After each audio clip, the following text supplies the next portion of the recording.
Hey guys, welcome to another episode of LFA's Shop. This week we're on the Ke10 again, and this week it's going to be on the ground and rolling.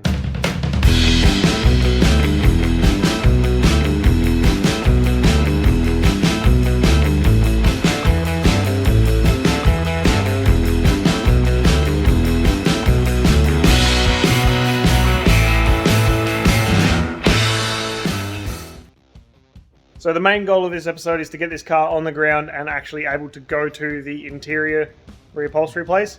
So that'll be all the doors and bonnets and panels and stuff shutting and staying shut, the car rolling and steering, which is a huge step in the progress. Then the last thing I need to do before this can go to upholstery is to finish off all the interior panels.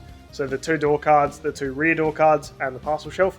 I need to get those trimmed up and fitting really nicely so that when it goes to the interior place, he can just upholster them. And it's a whole lot easier for him instead of trying to make templates and cut stuff out and do all the things that I'm doing. So the interior panels are a bit of a big job. I've been doing them mostly off camera. It's just check and measure, cut a little bit, put it back on, measure everything a million times. So I'm going to do that off camera. So let's get into the steering column, the steering, the tires. Let's get this thing on the ground. So before I get too invested in this episode, I just wanted to apologize for every episode in this Ke10 being very sporadic. As a whole, it's probably not going to be too bad and you'll see all the things that I've done, but each episode I just find a job to do and do it. So sometimes I get a little bit into the job, like the steering column, and I have to swap 3 times before I actually get the steering column finished. But no job is going to be one and done, I don't think. So it's just going to be sporadic until it's done, and then it'll be done. So I'm sorry about the sporadic nature, but hopefully you can deal with it and still enjoy the content. So on that note, I have the boot carpet glued to the piece of wood. So this is mostly just carpet, and there's a piece of wood that starts just here. So the idea of that is if you put anything in the boot floor, it doesn't end up in the spare wheel well. So Dale and Ronnie cut this carpet out for me a few weeks ago, and then I cut the wood yesterday and just glued it on. So it should be pretty good. I need to vacuum it and clean it obviously. But this is leftover stuff from the Seor, from the airbag Seor. So keep stuff, it comes in handy. So one of the main things I'm waiting on to get this car on the ground is the steering. So this end is missing a bearing and the holder for the indicator stalk, so it's reasonably important to actually getting it steering. Aiden has all the bits I had to get it working for now, so I either need those back or Aiden reckons he's going to try and finish that off this week, so then I can chuck that in. And then there's a bit of a problem in the engine bay.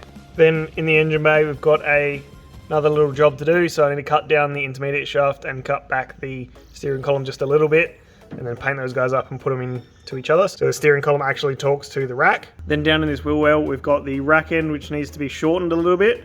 And then the tie rod end needs to be put on and give it a rough wheel alignment so that it actually is all nice and tight.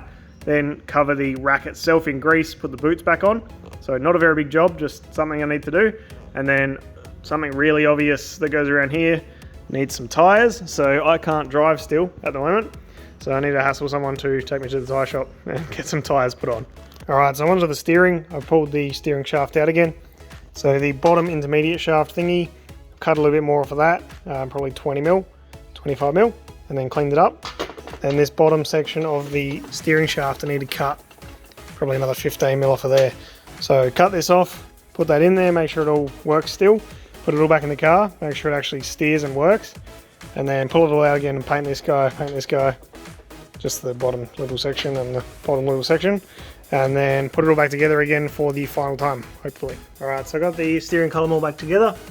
This is just a test fit, so I need to paint all that stuff, make it all look nice, but got it all together, it actually bolts up, which is good. So I put a steering wheel on, and I have nice clearance to the dash. I'm not going to smack my fingers on it, which is a bit of a concern, to be honest, in these tiny cars. And it's nice and high, so it won't hit my knees and stuff when I'm getting in and out of the car, which is another genuine problem. So I feel like that's in a pretty good spot. So the only thing left to do, oh yeah, sweet, so it turns really nicely. So now I'll pull it apart, paint all that stuff up, and we can go again. So another thing that I need to do before I can put this car on the ground is to cut the rack ends down. So I need to cut about 15 mil off the end of here.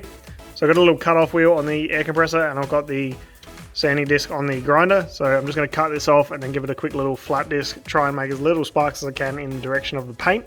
But we'll see how we go. And I can put all this back together, do the same to the other side, and then give it a bit of a wheel alignment and then lock it all in and make it all nice and tight. So I've got all the bits let's get it done. So I've got a little tiny piece cut off there.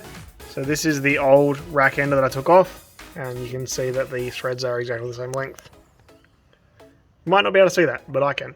So what I'm going to do now is put this tire end back on, bolt it in properly, put a slip pin in it, and then get everything nice and adjusted, get it ready to wheel line. Alright, so I've got the rack boots on, the rack is greased, the tire ends are on, everything's been cut down that needs to be cut down. Nothing's tight except for the end of the tie rod and the rack end, so the adjustment's loose still. So I'll need to do that when I do the wheel alignment, but to do that I kind of want tyres and I kind of want it on the ground. So I'm just going to move on to the next thing, which is inside the car. So what I'm going to do is get this tar tape, which I think Jackson gave me, and I'm going to seal up all the little holes that I don't need and try and make this thing a little bit nicer to be in. Alright, so that took many hours, but I've got all the tar tape in, so the back of these seat rails and the cross member at the front, so they're all sealed up, all the bolt holes, all the holes, I don't even know what they were for, are all done. Took a long time, but everything's all sealed up. Don't know if it's going to make any difference, but let's pretend and believe. Got 2 spots cut out for up there. I'm going to take the parcel shelf out next, and then all of the boot. Done all those holes as well, and then underneath stuck all them up. Measured all the grommets so I know what sizes to get, and that's pretty much it. So now that the interior is all done, I'm just going to have a quick clean up, and then I'm going to put in the steering, which has all been painted and can all go in for the final time. Alright, so the next thing to do is put the column back together now that's painted, and then I can put it all in the car. So I've got a rag in here, and then the bottom joint needs to be put on as well, and then that can all go back in, get it all bolted up properly, and then we can try the steering out once and for all. Alright, I got everything bolted up, so it's all nicely painted and put back together. Got the steering wheel just thrown on for mock-up basically, and then coming around to the steering side, it's all pretty happy, and everything fits nicely. So I thought this was going to be the last fit up, but I need to make this plate still, so I didn't put in the rubber either for the actual top mount. So that'll be a later job, but for now it does steer and it does roll. I haven't actually tried, I haven't put it on the ground yet. And I just need a few more bits underneath and we can send her off to interior. So I say that as if this is holding me up for going to interior, but I actually have to wait for a certain date for the guy to be ready. So I'm just going to keep working, but the list of things that I need to do before interior are getting a lot smaller. Alright, so last night Aiden came around and chopped off these turnbuckles. So he's a machinist and he's a very good one. He made this for me. So this is a 5/8 rose joint or end link or whatever you want to call it. So it's left hand thread. So there's a 5/8 left hand thread in here, and then a 16 by 1.5 right hand thread in the bottom half. So this is going to go on the caster arms, which are not in the car. And then this will bolt to the front rail, which is some mods I made previously, and that'll control the wheel back and forwards with your wheel alignment. So that's the plan. I bought these misalignment spacers, and I bought 5/8 to 14mm, and the hole that I have, this guy here, is 1/2 inch. So I bought some more, so they're 5/8 to 1/2 inch, and they should be here hopefully tomorrow. We'll see how we go. But today what I'm going to try and do is just get this caster arm cut to length and get everything all mocked up and ready to go. And I can repaint those, and then when those spacers get here and I get new bolts, I can put it all together. And then that's one more thing ticked off the list. So Aiden has been a huge help in this build so far, just making things and running me around and doing all sorts of stuff. So something else he's done for me has taken the wheels and the tyres and he's going to get them fitted. So they should be done this week, and I'll be able to put them on the car and put the car on the ground. So I need to get everything else under the car done, which is not much, just a brake line, some rear spacers, adjust the handbrake, put the handbrake cables on. Then the front, I've got to do a bit of a wheel alignment, some front brake lines, the caster arms. There's a few things. Alright, so I've got the caster arm in here on the passenger side. So what I did is threaded this down as far as I could, tapped it as much as I could until this needs to be turned down. So if I want to go any further, I need to chuck this in a lathe, turn it down a little bit, put some more thread on it. So then wound the nut on, the original one, as far as I could. Then I put the rose joint in as far as I could into the turnbuckle, and then measured how much space I had left over. Then I've gone from the nut down the thread on the caster arm as far as I could with that measurement, cut it so they don't touch in the middle, or they just touch in the middle, but it all bottoms out, and then put it all in together. So now the turnbuckle is fully tight, so this nut's tight and this nut's tight, and all I've done is turn the turnbuckle. So it's as good as it can be. So this bolt's a 1/2 inch and the misalignment spacers are 14mm, so I've got some more on their way. They should be here maybe tomorrow. So what I need to do is still pull all this apart, paint it all and everything, and then also swap those spaces over and get longer bolts. So there's a bit of a thing that I need to do here, but for now this all works out. The bolt's loose, as you can see, the washer's still spinning. So that's the idea basically. So I'm going to do the other side. I've already cut it all down, so I'm going to chuck it in and we'll show you how it all looks. Alright, so this is going to be really tricky to show, but if you don't know how a turnbuckle works, so this is a left hand thread, this is a right hand thread. Inside this turnbuckle, which is this piece here, that has both threads in it. As you turn to undo that, holding this guy in the same spot and holding the caster arm in the same spot, you can see the threads actually get longer, and then if you turn it the other way, it gets shorter. So that's how you adjust your caster. So what I need to do is put all this in this side. So there's 2 bolts down the bottom and that one big bolt at the top. So I'll put those in the car and then show you how it adjusts. Alright, so I've got the caster arm bolted in here, just loosely down the bottom. And what I need to do is line this guy up. So there's a bit of play in there. So I need to make it a little bit longer so it lines up with this bush or pin or whatever you call it. And what I'm going to do with that is chuck this bolt through with the misalignment spaces on it. Keep adjusting it until I can get that bolt in. And then I will do it back up again so it's all nice and compressed, because that's about where we want to be. Alright, so I've adjusted the turnbuckle out a little bit so you can see there's a bit of thread on either side. So if I need a little bit more length, I can just turn this and then this should slip in nicely. And then what I need to do is just turn this the other direction, which I'm not sure if I'm going the right way. I think I'm going the right way. So keep turning this and it will shorten this rod and compress the whole thing and bring the suspension, lower arm and everything across. The top stays where it is, so it puts the strut on a bit of a tilt, and that's what you call your caster. 4 degrees of backwards lean is about what you want. That's a pretty aggressive wheel alignment for this thing. Originally I looked it up, there about 1 to 2 degrees of caster, so 4 degrees is quite a lot. And then with the Ke10 and 86 stuff, that's a pretty aggressive alignment. Alright, so now if I get the angle meter in here, get it on the nice piece of flat chassis rail, zero it out, and then put it on the strut, it should get about 4 degrees. Well, that couldn't have worked any better. Exactly 4 degrees. Alright, I got the caster arms nice and tight, on to the next job. So the next job is the door. So I was finished with the door, but after using it to get in and out the car and actually shutting it and all that sort of stuff, I noticed there was a bit of a problem with the latch. So this latch is what holds the door shut. So the pin that's in the door jamb, that guy, goes in here, and when you shut the door, it pulls down, which is fine. So then if you flip it over, to open the door you pull this, and then this spring here actually holds that latch up. And if you look very carefully, the end of that spring's broken off. So what I need to do is replace either that spring, which is a bit of a pain, or this whole thing. So I'll show you what it does at the moment and why I need to replace it. So if I were to open the door from the outside, this would be this lever here. So if I pull that, that's how you open the door, with the door handle on the outside. Then this should have a spring to throw it up to stay open. So because that's not there, what's happening is I open the door, and then this goes up to the up position. I pull the door open with the door handle, as you would, and then this falls back down, and then I shut the door, and the pin that's on the inside of the door frame hits here, and the door bounces open. So what I need to do is replace that spring, or a whole new one of these, so that this stays up. Alright, so after a bunch of searching around, I found another one. So this one is the working one, or I think it's working, and this is the damaged one. So you can see the spring is broken just there, and just here you can see the spring comes around and hooks onto this little latch just here. Alright, so the main difference is when you pull the door handle, which is this guy here, this has no spring. And then with the new one, when you pull this door handle here, you can already see it, that springs up by itself. So this one should work. I just need to transfer a few bits over. The only difference I can tell at the moment is this one on my right has 2 holes down the bottom here, and this one on the left only has the single one. Other than that, they look exactly the same. So I'm going to swap all the bits over and get it back in the door. Alright, so I've got the new latch in here. So it's all closed currently. If I grab that outside door handle, it should spring up. Nice. So now, first click, second click, it's good. So that has a really good spring to it. So that's all fixed.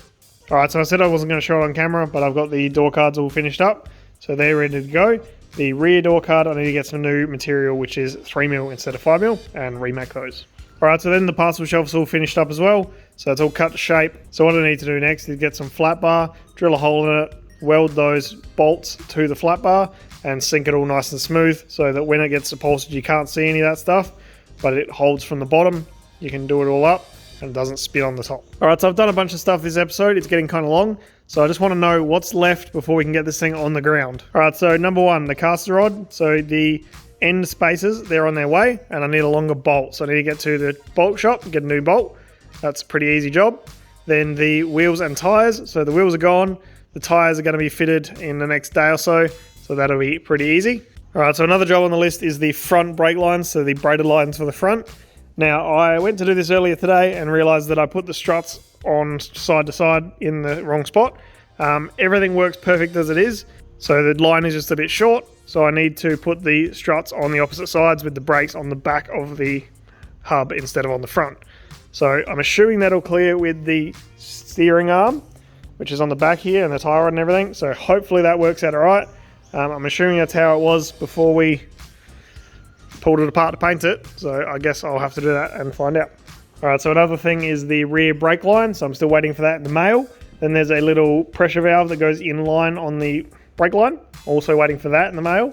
Then we've got the rear shocks. They need a little spacer, a cross tube type thing made up. So Aiden's doing that for me as well. Then another thing is putting the handbrake cables on and adjusting the rear drum. Then I can put the wheels on, and then it's pretty much ready to go on the floor. Alright, so it's a new day. I convinced Emily to take me shopping yesterday. So we got flat bar. We got more wood for the rear door cards, or the rear cards. We've got new bolts for the caster arms. I've got the little offset spacers, which are the right size this time. Got a brake line in the mail, which I custom ordered from HEL. So that's just for the back. That's a different length, and hopefully it works. I've got a box of hose clamps, 2 filters, 2 lots of fuel hose, so they're 2 different sizes. A barb to make those 2 different sizes work. Steering column bolts, gear oil, and I ordered a clutch, which is actually at the shop ready to pick up. So hopefully this will be enough to get us on the ground. And then Aiden has got the tyres mounted to the rims, and they'll be here this afternoon. Alright, so before I get too invested in the Corolla, I decided to paint the caster arms, the turnbuckles, the nuts, so that when I get to the front, it's all done. So I can actually just put it in. So they should be dry this afternoon. I'll put the front end in, put the tyres on, swap the struts over, all that sort of stuff. So now what I'm going to do is jump into the back and finish up that brake line and the fuel line. So I'm pretty much finished under the back here, so I'm going to jump under and show you how it all went. Okay, to start with, one thing we're missing still is the crush tubes for here. I think Aiden's going to make those up today for me and we'll chuck them in. So the diff still needs fluid. These 2 plugs both need new crush washers, so need to get some more of those. There is the fuel line that goes from 8mm to 10mm. There's a little adapter in the middle here. So this is 10mm hose and this is 8mm hose. And that's just a little adapter. So I need to check that when I first put fuel in it and make sure it's not leaking, because I'm a bit worried about that. And then I've moved the brake line. So originally that came through here. Chuck some sealant on the hole. So that all comes through here. There's a nice new flare on there. It's nice and attached. It's all pretty solid. It just touches the fuel line, which I'm trying to avoid, but we'll see how we go. And then the new brake line is all fitted up. So if you're a Ke10 person, this is 350mm and just straight on either end. So it works out pretty good. It's not tight or anything, and this is all attached and everything's all sweet. So that's pretty much it under here. I just need to do the handbrake cables, the diff plugs, and then the crush tubes for the shocks. The other thing I still need to do under the car is to put the residual valve in. This is the 2 psi one still, waiting on the 10 psi in the mail. So I could probably use this and then swap it over when it gets here, but just in case it's different, I'll wait for the 10 psi. And then I still think that that's going to be too much, so I've still got the 2 psis just in case. Alright, so it's been a little while, had some mates drop in. So swap the struts left to right, so now the caliper's on the back. So now we can put the brake lines on the front. That's the last thing for the front, I'm pretty sure, other than bleeding the brakes and brake pads and stuff.